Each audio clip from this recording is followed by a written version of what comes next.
Hi, everybody. Welcome to Random Reflections. Today, Lori and I are going to talk about different trial venues, pros and cons of the different types small, large, loud, quiet, and how that can impact different dogs. Yeah, You want I'll start because I think this is a cool topic to talk about because I see it on Facebook a lot where people will reach out and ask about different venues to see what it's like if they've never been there, before put their entry in. Because I think that different trial venues can definitely impact different dogs and handlers depending on how their dogs react to environment. Um, you know, I think the biggest difference you'll see is like the one ring, little small building, one ring trials versus, a big venue that has multiple rings going on in it, whether it's obedience going on, 2 rings of obedience or rally or all of that plus confirmation going on. So there's huge, vast differences between different venues that we go to. I always go back to thinking how it was during COVID. You remember that? Oh my gosh, yes. And it was hard Well, it was because hard because you had to crate outside. yeah, And then the dogs didn't really have time to acclimate to the building. That was the biggest challenge, right? They didn't have an opportunity. Because if you think about it, this is what humans never think about, right? Because they're not self-aware. Like I literally asked my poor training partner. I throw him under the bus all the time, right? Like I literally asked him. I said, "What is the first thing what do you think is the very first thing I did when I walked into this building?" I don't know. I looked around. Like, we always look around, right. but we're not even aware of it. We don't think we do. We think we just no, we look around. I said I looked around. I noticed the ring set up. I noticed there was, like, stuffing from the toy all over the floor, like, I noticed the lights were off, so I'm like, "Okay, turn the lights on." Like, that's what we do, we look around, and the more novel the space is, obviously, this is a training building we use all the time. Mhm. It's not it's big, but it's not gigantic, right? So, any novel space, like, what is it humans gonna do it, and animals for sure gonna do it because they don't even know why they're there. Right.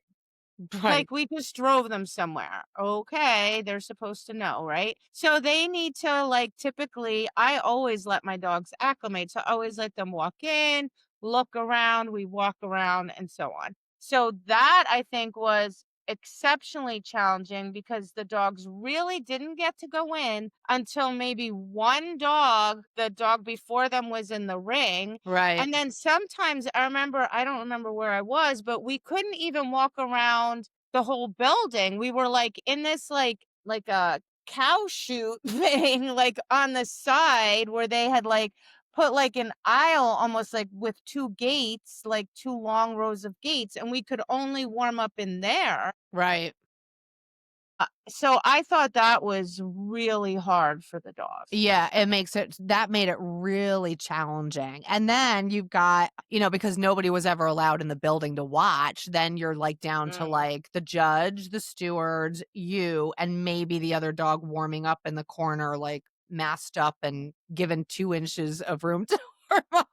But that made it like that's hard because it got really quiet and it was like Mhm. that like kind of sterile environment is super hard because then every noise is louder, a door opening is more noticeable, all that stuff. Well, I think people always think that, like, people that, in my mind, I don't mean this in a judgmental way, but if their dogs have not been proofed well, Mhm. then in their mind, a sterile, very quiet environment will be better for their dog. Right. And I honestly don't think so. Like, I remember I went to this trial and it was multiple, it was like 2 rings, anyway, I don't know what happened, but I went in the ring with Zaina and it got deathly quiet. Zaina looks up at me, her eyes get biggest saucers, and she's like, "What is happening? What just happened?" And I looked at her, I'm like, "I really don't know."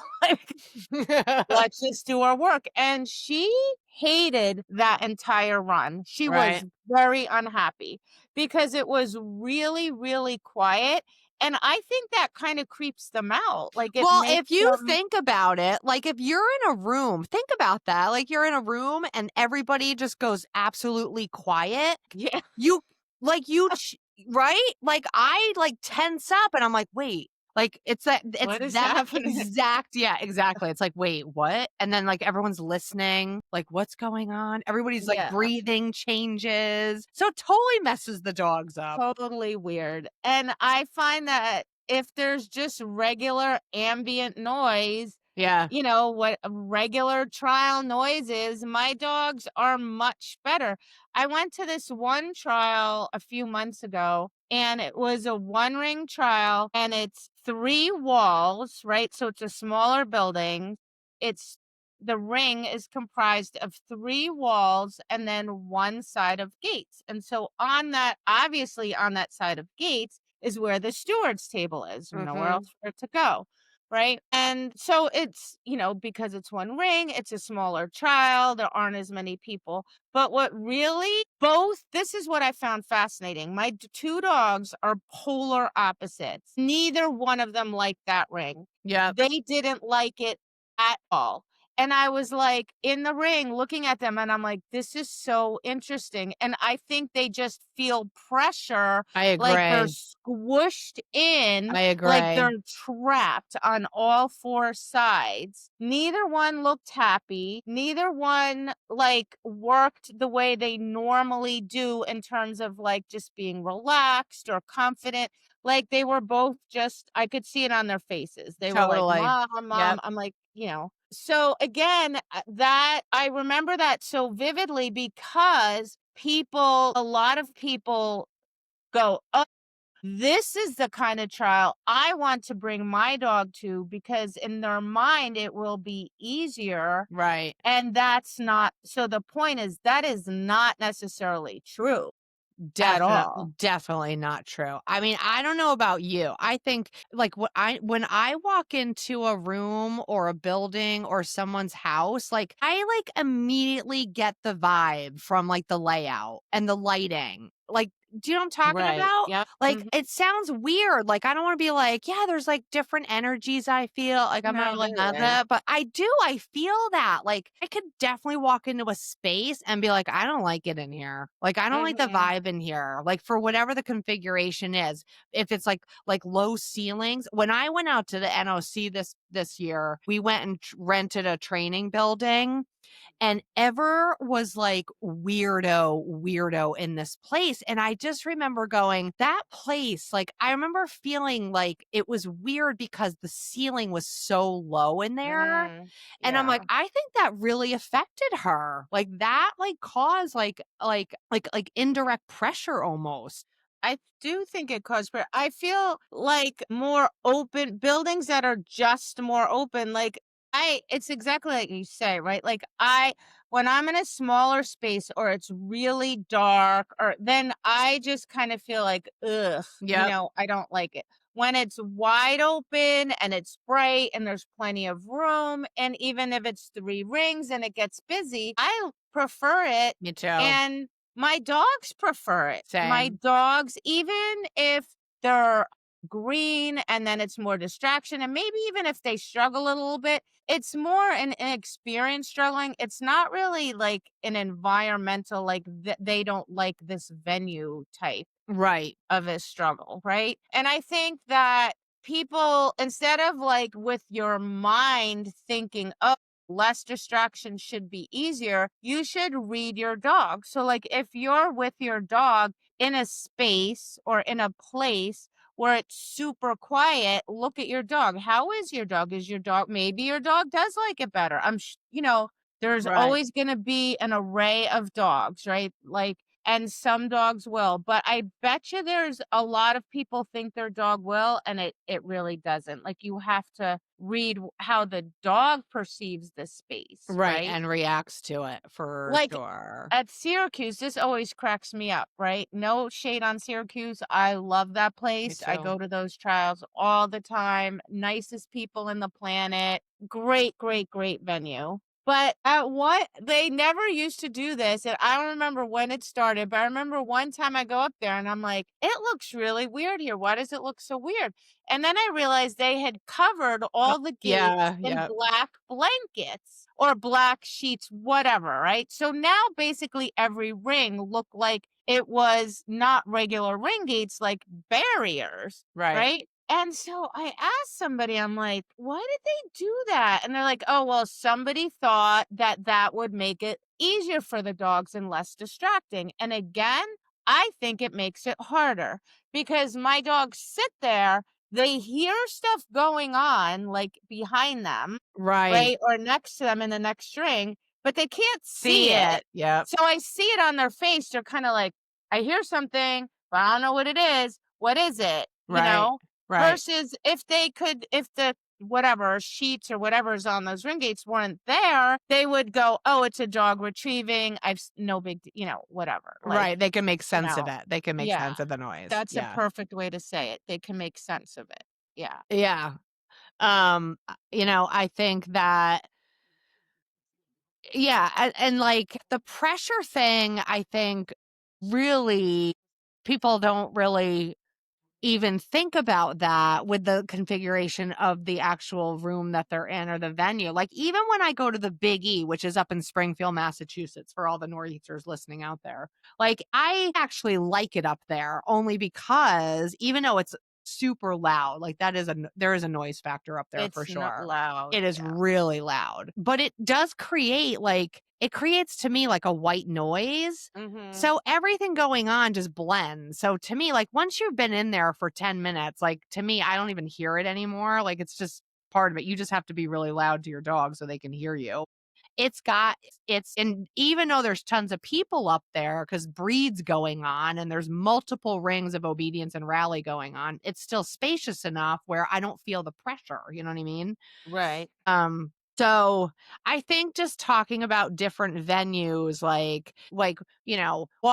what factors do we factor in? Like I truly I don't even think there's a place I would say I would never go. Do you have a place like you would say I'd never go back there? No, I mean, first and foremost, I think at some point it's beneficial for most dogs to go to a variety of places because that's when we consider a dog seasoned, right? Right. So like every place is unique in some way, shape, or form. And I like that because I want my dog to learn to generalize the behaviors to any environment. So Zaina's been to so many different places, big, small, dark, bright, loud, quiet, whatever, that I bring her into a building and she'll never have been there before. I walk around, she looks around, she goes, "Oh, it's this obedience thing." And she doesn't even want to walk around anymore. She's like, "Let's go, let's rock and roll." Right.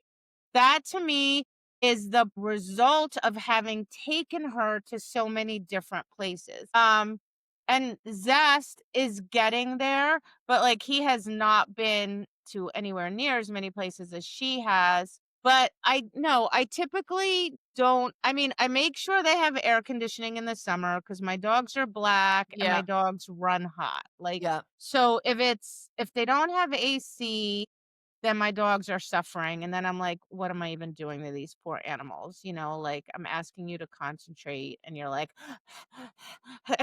Yeah, tongue hanging exactly. down to the ground. Yeah, that's probably the only thing that would deter me probably from going Crating, back. like, I don't necessarily there is one place I won't go only because there's no indoor crating. So that means my dogs have to be in the car, so now I have to make sure the weather is, like, a pretty ideal temperature or else I'm not gonna be comfortable leaving them in the car. Right. And then I can't predict if it's gonna rain. Like, to me, it's, like, has all the potential pitfalls of showing outside, right? Like, Right. too hot, too cold, raining, and then I'm, like, pottying them, getting soaked in, out, whatever. That's Slipping, yeah. me. I don't like I don't like crating out of my car. Right. Now, I get it. Some people prefer it. Some dogs prefer it. Some sports, that's just how you roll. Like when I did nose work, you crate in your car. That's just, Right. that's what you do. Like I know in agility, like I went up to an agility trial this past weekend just to train, and some people created inside, some people created in their car, you know? Right, right, right, So right, for their dogs, that was a better scenario. right. I personally, I wanna be in the building. I do too. Like, I would say I'm pretty flexible about crating as long as I'm in the building too. There is Mhm, one place that I probably wouldn't go back only because, like, crating is so tight, like, tight. Like, they're packing people in like sardines. And then mhm, even aside from that, there's 0 place for warm up. Like, it's just not ideal. And yeah, you can go outside and warm up, but again, like if it's raining or it's 9,000 degrees out, like that's right. not going to work. Even trying to get from crating to the ring at this place, it's like going through a mass wall of people. Like it's ridiculous. So like I mean, would I go back? Yeah, I would go back, but it's not something I would like. It's not a venue that I really put at the top of my list if there's other options for sure. Yeah, I mean, I think you have to really know your dog, not make choices based on what you as a human think will be better for the dog. Like, really know your dog, right? Yep. I do think that a lot of people limit themselves either because in their mind, oh, my dog can't handle it. Your dog probably can, Right. or they haven't prepared their dog well enough. So they're like, well, if I do this scenario, it will be better for my dog. Where my philosophy with that is just prepare your dog, right? Like by that, I mean, teach your dog to work around a Distractions. wide variety of distractions Right, right, right. and pressure. Then are not limited. Then you can basically trial where you want to trial. And I think the variety, I think it's nice to have the option. And I like taking my dogs to a variety of different places, probably because I get bored. Like if I was showing in the same place like 4 times a year, I'd be like, oh gosh, I'm like over it. Like I like variety. Right, right, I right. guess I'm like Zaina. We like Right. variety. Yeah, I think So, that's true. That's like a really good point to make because I think we hear that a lot. Even when I'm teaching sometimes, I used to teach in a small building, like, and like it had just the one little door coming in. So it was small enough where, like, if the door opened, a green dog would definitely see that and notice that. mhm. And people used to get like upset. They'd be like, oh, that person shouldn't be coming in while I'm in here. And I'm like, that's your trial, honey. Mhm. You Yeah. Yeah, so I think that if you're limiting venues based on the fact that you don't think your dog can really handle it because you haven't prepared them enough, then you gotta look at that really closely because that's just training stuff. And Same with floors, I hear that too, like, "Oh, that place always has stuff on the floor." Well, you can train for that, totally train for that, all that oh stuff. my gosh, yeah, there's stuff always on the floor where I train on purpose. It's just there's stuff on the floor all the time, so then it's just like a non-issue, right? Right. I know, it's so interesting because, like, the person I train with today, she teaches and she's like, "Oh, yeah, like, I'm always trying to set up because when we train together we always do challenges, right? And I just think we have so much fun with that. Like, we have fun, dogs have fun. Like, I just think it is the most fun thing. Distractions, like, I think that stuff is fun. And she's like, oh no, there's people that are like, nope, not doing that. Oh, And I'm yeah. like, why? Yep. Like, do they like not think like that the dog can do it. Like, I don't understand why they don't wanna do it. Like, I love that stuff. I embrace it. It's one of my favorite things about training. More fun to me than even teaching the behaviors is this proofing stuff we're doing. It is so fun. Right. I think people get like I don't know what it is either. I remember I had a bunch of students that would do that too. Like if we started to put some challenges out, they'd be like, "No, no, no, no, I'm not doing that. I'm not doing that." I don't know what that is. I think a lot of it is like I don't know if they just don't know how to handle it when it goes like wrong or Mhm. like they're not I mean, like you said it's got to be fun. Like you got to laugh, you know. It's just We laugh all the time. right. Right. I think I don't know. It is. Maybe It's like a we'll do thing. a proofing episode and explain, like, how we handle everything, right, as a Yeah. proof, because it is so important, it is so fun, and I find that, like, when I convince my students to do it, they start doing it, and then all of a sudden, it's like I'm writing down all these ideas because they get super creative because 'cause they're like, "This is." At first, they're reluctant, and then they're like, "Wait, this is really fun." Right. I think like today, oh my gosh, it wasn't even my dog. It was somebody else's dog. And we've been training for a few months and we've been putting up these challenges. And the dog was not confident in articles at all. Very insecure, very unsure, always make mistakes, just because.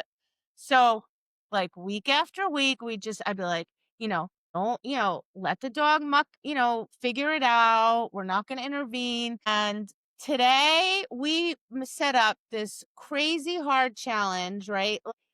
Um, and her dog ran out, found the first one really quickly, committed to it, ran back. It was a beautiful search. The next Oh, search, it went out and it was in this one area and very quickly was like, "Nope, not in this area." Like, when they don't search every article, like right, when they search every article, they're not sure, right? So it right, went in, it's like, "It's not here," like, kind of made this big move over to this other area, and it was like, boom, boom, there it is, grabbed it, ran back. It was beautiful, and I was like, that to me was so fulfilling to see this dog have come so far, and it's all because we're giving the dog challenges every week, every week, every week, and the right, dog's building on it, and now it's becoming more and more confident. right. And I love seeing that. Like, I love seeing And I think the dogs really start to enjoy it, you know, I think they they start do. to rise to it and they're like, you know, they love that stuff. They start to love And it. it's funny, like, they do funny, funny things. Like, Yeah. I wish I had it. What the heck? Like, because, today was classic entry at 10, and that's when we train. So I'm so busy, like, entering that I never, like, we were all, like, entering on the computer, right? And then we're like, "All right, let's start training," and I never set up my camera. I was so mad because we set up, we had the bar jump up Yeah. and she brought in these little bunny toys, so their little legs are moving, and they're making these really weird noises, and the little head's moving, and she stuck them, like, on the bar jump, the 2 bunnies, right? Oh my god. So, I tell Zesty to take the jump. He runs, and he, like, jumps, and, like, in midair, he, like, I don't know how he did it, levitates even higher, like, these bunnies were gonna, like, get his feet or something. We were Laugh. in stitches, Oh yeah. my But, like, all this funny stuff happens, like, all the time, and right. then we laugh, and then the dog picks up on that, and the dog's like, this is fun, like, I don't have to worry about those bunnies, like, Yeah. nothing happened, like, everybody's happy and cheering me on and, Right, right, you know, right, and I'm not and, getting in trouble and all that right, stuff, yeah, yeah. Oh, yeah. it's so funny. It's so So funny, they are so funny. So yeah, anyway, but we will definitely do another episode on that. yeah, so AC for me, creating for me, again, it's just a personal thing, right? I think you have to say, like, what is something that absolutely is not going to work or is going to work, For right, your for the dog. dog. Yeah, for your And dog. then other than that, you should just be adventurous. Like, Yeah, stop. And if your dog struggles with something or something weird happens, well, then okay. So then you just go home and you work on it. right, Like, exactly. realistically, you can't prep for every possible scenario anyway. It's impossible because I've been doing this for decades and random weird Stuff. thing that I've never seen or heard of before happens at a trial, right? And then my dog either handles it or the dog doesn't. And if the dog doesn't, whatever, Exactly. Exactly. Just just gonna go work information. on. Yeah. Just But I think information. variety is good. It's good for the dog. It just builds like resilience and it just teaches them to generalize the behaviors more. Yep. I think a lot of it is like in people's heads. They get these ideas and then they make decisions based on these ideas, not based on the reality of like what is their dog actually experiencing? What does Right. the dog actually feel And telling about, you. Yeah. yeah, Right. about this venue? I agree. I agree. All right. Well, that was good. So be adventurous, try Be different adventurous. places, Yes. right? For sure. It's fun. I love It that. is I fun. It also is like fun. going where like I won't know anybody, hopefully. Like that's fun too. Cause you go to the same trials all the time, the same people are Same. there. Yeah. Rah, rah, rah. Yeah, I know. Totally. God. Yeah, I think different people, different venues, different judges, different Yeah. dog, like, Totally. and like you said, it's an adventure, right? And Yes. you should look at it as an adventure and not panic. And if you walk in and your dog's like, "Wow," don't immediately like go, "Oh god, oh god." Well, they'll be fine. Just, walk them around, give them some time to get acclimated Right. and go through your routine. And if you're training solid, then Right. your dog will be fine, but you don't want to limit yourself, and don't listen to everybody. You know, pick what make your own decisions for you and for your dog and Yes. read your dog. Yes. Read your dog and listen to the dog. Don't Yes. listen Don't listen to anybody else. except us. No, I'm kidding. Do what I tell you or else. Oh. All right. That was good. Okay. Hope you all like that. Hope it's Okay. helpful. Thanks everybody. Thanks. Bye. Bye.